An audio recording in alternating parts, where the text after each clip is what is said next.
శ్రీ గురుభ్యో నమ. హరి ఓం. ఇప్పుడు మనం చూస్తున్నటువంటి దేవాలయం ఏది అంటే అండి, మహామృత్యుంజయ టెంపుల్ అండి. ఇది మహామృత్యుంజయ దేవాలయం.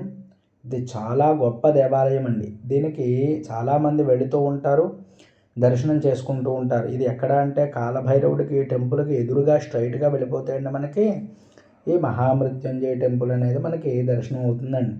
ఇందులో అనేకమైనటువంటి లింగాలు ఉంటాయండి. మనకి శివలింగాలు చాలా ఉంటాయండి. అన్నీ కూడా మీకు దర్శనం చేసుకుంటూ ఉండాలి తప్పకుండా. ఎందువల్ల అంటే చాలా గొప్ప దేవాలయంగా ఇది చెప్పబడింది. కానీ దీని యొక్క పురాణ ప్రస్తావనలు చాలామందికి తెలియవండి. ఏదో వెళ్ళేమో చూసేమో వచ్చేసేమో అనుకుంటారు.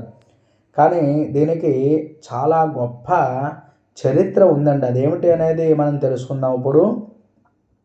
కాశీ అనాదిగా అవిముక్త వారాణసి క్షేత్రంగా, శివుని స్వరాజ్యంగా ఈ నగరంలో ప్రతి వీధి, ప్రతి కుంట, ప్రతి ఘాటు కూడా దేవతా శక్తులతో నిండిపోయి ఉంటుంది. అందులో చాలా జీవదాయని శక్తి ఇచ్చేటువంటి ఒకే ఒక దేవస్థానం ఏది అంటే మహామృత్యుంజయ మహాదేవ్ టెంపుల్ అండి. ఇది ఇప్పుడు చూస్తున్నటువంటిది. ఈ కాశీఖండంలో ఈ ఆలయాన్ని జీవరక్షక కేంద్రం, అమృత నాభి, తంత్ర యోగ శక్తిపీఠం, కర్మ కరిగించేటువంటి అగ్ని అని చెప్పి వివరిస్తూ ఉంటారు. ఈ ఆలయంలో ప్రత్యేకంగా గొప్ప లింగాలు ఉన్నాయండి. వాటి యొక్క విశిష్టత ఏమిటి అనేది ఇప్పుడు మనం తెలుసుకుందాం. మహామృత్యుంజయేశ్వర లింగం, అలాగే నాగేశ్వర లింగం ఒకటి ఉంటుందండి, అలాగే వృద్ధకాళేశ్వర లింగం, అలాగే మహాకాళేశ్వర లింగం, మాలతీశ్వర లింగం, ధన్వంతరేశ్వర లింగం.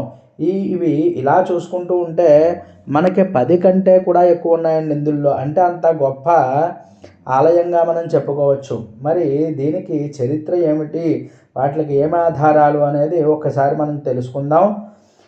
మనకి అనేక యుగాల క్రితం కాశీ ఒక తంత్ర యోగ మంత్ర సిద్ధుల కేంద్రంగా మహాకాళభైరవుడు కాశీని రక్షించే నాగేశ్వరుడిగా స్థాపించినప్పుడు శివుడు 3 రహస్య శక్తులను నగర మధ్యలో నిక్షిప్తం చేశాడు.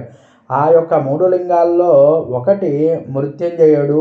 కాశీఖండం ఏం చెప్తోంది అంటే అండి, మృత్యుంజయస్య లింగంతు మధ్యే తస్యన వర్ధతే, నాగలింగో దక్షిణ భాగే, ధన్వంతరయశ్చ ఉత్తరే. మహామృత్యుంజయ లింగం మధ్యలో మనకి నాగలింగం అంటే నాగేశ్వర జ్యోతిర్లింగం అండి, అది కూడా ఇందులోనే ఉంటుంది. అలాగే ధన్వంతర లింగం ఉత్తరంలో ఉంటుంది. ఇది త్రికోణ యంత్రాకారంలో ఉంటుందండి. త్రికోణం అంటే ఏమిటి? మరణం, విషం, రోగం అనేటువంటి 3 భయాలను తొలగించేటువంటి శక్తి నిక్షిప్తమై ఉంది. ఎక్కడ? ఈ యొక్క దేవాలయంలో. మనకి దీనికి ఇంకా మనకి కథలు ఏమున్నాయి అనేది కూడా చూద్దాం. ఒకసారి చవన మహర్షి తీవ్రమైన వ్యాధులతో బాధపడుతూ కాశీకి వచ్చాడు. ఆయనకు సాక్షాత్తుగా ఒక ఆకాశవాణి వినిపించింది. కాశీ మృత్యుంజయేశ్వరం స్మృతి, యతః మృత్యుంజయసి త్వం. ఇక్కడ నీ మరణాన్ని కూడా జయింపబడుతుంది. శవనుడు మృత్యుంజయ లింగాన్ని దర్శించి త్రయంబకయజామహే అనేటువంటి మంత్రాన్ని జపం చేశాడు. ఈ శ్లోక ప్రకంపనలతో ఈ లింగం విభూతి రూపంలో ప్రకాశించి శవనుడు యవ్వనోద్యమంతో నిండిపోయాడు. దీన్ని చూసినటువంటి విష్ణువు, బ్రహ్మ మొదలైనటువంటి దేవతలు, శక్తులు కూడా కాశీలో శివుని మహిమని అనేకంగా స్తుతిస్తూ ఉన్నాయి. ఈ లింగంపై 3 రేఖలు దక్షిణ దిక్కుకు వాలురు తీరులో కనిపిస్తూ ఉంటాయి. దీన్ని కాశీఖండం ఎలా వివరించింది అంటే, అమృత బీజ సంఘాతం యోధరిష్యతి లింగకం సమృత్యుంజయ రూపేణ విరాజతే కాశికోదరే. జీవశక్తి, ఆయుష్షు, ప్రాణవాయువు 3 నాడుల్ని సూచిస్తూ ఉంటాయి. ఈ మృత్యుంజయ మంత్రం యొక్క సాక్షాత్ దేవత, అలాగే ప్రాణ షట్చక్రాన్ని శుద్ధి చేసేటువంటి కేంద్రము, అకాల మరణం నివారణ చేసేటువంటి శక్తి, బ్రహ్మ శిరోత మంత్రతత్వం, అమృతనాభి. ఈ లింగానికి ముందు రోగులు, అలాగే పాపభీతులు, అకస్మాత్తు ప్రమాదాలు తప్పించాలని ఆదేశించేటువంటి వారు వచ్చి పూజ చేసినప్పుడు శాస్త్ర ప్రకారం వారి ప్రాణాయామిక మండలంలో ప్రకాశం పెరుగుతుందండి. అందువల్లే వీరికి ఇటువంటి అంటే మృత్యు భయాలు కూడా తొలగించేటువంటి శక్తి ఇక్కడే ఉందండి. అందరూ గుర్తుపెట్టుకుని తప్పకుండా దర్శనం చేసుకుంటూ ఉండండి. ఇంకా అనేకమైనటువంటివి ఇలాంటివి ఉన్నాయి. ఒకప్పుడు దుష్టాసురుడు కాలకూట విషాన్ని ప్రపంచానికి వ్యాపించజేసినప్పుడు అప్పుడు నాగేంద్రుడు ఇక్కడే ఉంటాడండి. నాగేశ్వర జ్యోతిర్లింగం అని ఉంటుంది చూడండి. శివుని శరణ చేరారు. శివుడు నీలకంఠుడై విషాన్ని పానం చేసినప్పుడు ఆ విషశక్తిని శాంతింపజేసేటువంటి కేంద్రం కాశీలో ఒక చిన్న లింగంగా ప్రతిష్ఠింపబడింది. అదే నాగలింగం.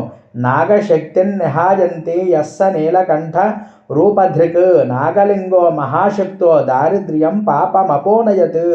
ఇది కేవలం నాగదోష నివారణే కాదండి, ఇది విషశక్తి అన్నింటిని శాంతింపజేసేటువంటిది. శరీర విషాలు, గ్రహ విషాలు, అలాగే గ్రహ దోషాలు, కర్మదోషాలు, పితృదోష ప్రభావాలు కూడా తొలగిపోతాయండి. ఈ లింగం మహామృత్యుంజయ లింగం దక్షిణ భాగంలో ఉంటుంది. దక్షిణ దిక్కు యముడికి అధిపతి కాబట్టి ఈ దిశలో విషతత్వం శాంతింపబడుతుంది. అందుకే ఈ నాగలింగం దక్షిణ భాగంలో నిర్మితమై ఉంటుంది. దీనినే మనకి నాగేశ్వరుడు అని చెప్పి పిలుస్తూ ఉంటారండి. అలాగే మనకి హార్ట్కు సంబంధించినటువంటి సమస్యలు, అలాగే రక్త విష ప్రభావాలు, సర్పభయం, నరాల ఆందోళనలు ఇవన్నీ తొలగించేటువంటి శక్తి కలిగి ఉంటుందన్నమాట ఈ లింగం. ఎందువల్ల అంటే ఇది ద్వాదశ జ్యోతిర్లింగాల్లో కూడా కాశీఖండంలో ఇక్కడ ఒక చోట ఉంటుందండి. అందరూ గమనించండి.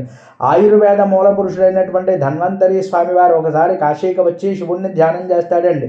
అప్పుడు శివుడు తన ఆరోగ్య తత్వాన్ని ఒక లింగ రూపంగా ప్రతిష్టాపన చేశాడు. అదే ధన్వంతరేశ్వరుడు అని చెప్పి చెప్పబడుతోంది. ఈ లింగం కాశీలో అత్యంత సూక్ష్మ శక్తిని కలిగింది.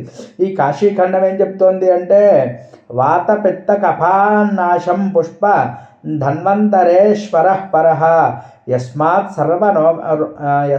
సర్వరోగనాశ కాశ్యాం లింగత్రయే స్థిత. శరీరంలో 3 దోషాలను కూడా సమతుల్యం చేసేటువంటి శక్తి ఈ లింగానికి మాత్రమే ఉంటుంది. శరీరంలో అగ్నితత్వం సక్రియమవుతుంది. అలాగే లివరు, బ్లడ్, అలాగే నరాల యొక్క వీక్నెస్ అంతా కూడా మనకి శక్తివంతమయ్యి చర్మ సమస్యలు, శ్వాస సంబంధమైనటువంటి సమస్యలు అలాగే తగ్గుతాయి. మానసిక ప్రశాంతత పెరుగుతుంది. ఈ లింగాన్ని దర్శించే వారి చెంత ఒక అద్భుతమైనటువంటి శరీర తాప సమతుల్యం పెరుగుతుంది. అందుకే ఇక్కడ చూడండి ధన్వంతరి కోపం ఉంటుందండి. ఆ ధన్వంతరి కోపాన్ని చక్కగా మనం అందులో ఉండేటువంటి జలాన్ని స్వీకరించాలి. భక్తి శ్రద్ధలతో స్వీకరించి ఈ స్వామిని దర్శనం చేసినట్లయితే ఎటువంటి రోగాలైనా సరే మనకి దరికి చేరకుండా ఉంటాయని చెప్పి చెప్పబడుతోంది. అంతేకాకుండా మహామృత్యుంజయుడు మరణ నివారణ, అలాగే నాగలింగం దోషాలు, విషం నివారణ అవుతుంది. ధన్వేశ్వరుడు అలాగే ధన్వంతరేశ్వరుడు అన్న ఒకరే. ఆ ధన్వంతరేశ్వరుని దర్శనం చేసుకుంటే రోగ నివారణ కలుగుతూ ఉంటుంది. ఆయుర్వేదం, తంత్రం, మంత్రసిద్ధి, యోగం అన్నింటికి కూడా మూలాధారంగా నిలుస్తూ ఉంటాయండి. ఇంకా కాశీఖండ ప్రకారం మృత్యుర్నయాత్ర ప్రవిశేత్. ఇక్కడ మృత్యువు కూడా ప్రవేశించలేదు. అంత గొప్ప లింగం మహామృత్యుంజయలింగం. అకాల మరణ నివారణ, అలాగే ప్రాణ విష తొలగింపులు, అలాగే ధన్వంతరేశ్వరుడు వల్ల జీవశక్తి పెంపు. అందుకే కాశీలో మరణించిన ఏ జీవికైనా శివుడు ముక్తిని ప్రసాదిస్తాడు అని చెప్పి చెప్పబడుతుంది. అంతేకాకుండా అండి ఇక్కడ అనేకమైనటువంటి లింగాలు ఉంటాయండి. ఇవన్నీ కూడా దేవతలు కూడా ఆరాధన చేశాడు. యముడు, నందీశ్వరుడు, భైరవుడు, ధన్వంతరి, అశ్విని దేవతలు, వశిష్ఠుడు, అగస్త్యుడు మొదలైనటువంటి శతాధిక ఋషులు త్రిలింగాలని కూడా పూజ చేశారు. అంత గొప్ప లింగం. ఇంకా మృత్యుంజయ లింగానికి అనేకమైనటువంటి శ్లోకాలు, ఆధారాలు కూడా ఉన్నాయి. ఏమిటి అనేది ఇప్పుడు మనం చూద్దాం. మృత్యుంజయ లింగమిదం దర్శనాత్ పాపనాశనం అకాల మరణ నాశ్యం దైవానుగ్రహవర్ధనం అని చెప్పి చెప్పబడుతోంది. అలాగే నాగేశ్వర లింగాన్ని దర్శనం చేస్తే నాగలింగం దర్శయేయస్తు సర్పదోషం ననశ్యతే విషగ్రహ ప్రభావానశ్య మనసా పాజనశ్యతే.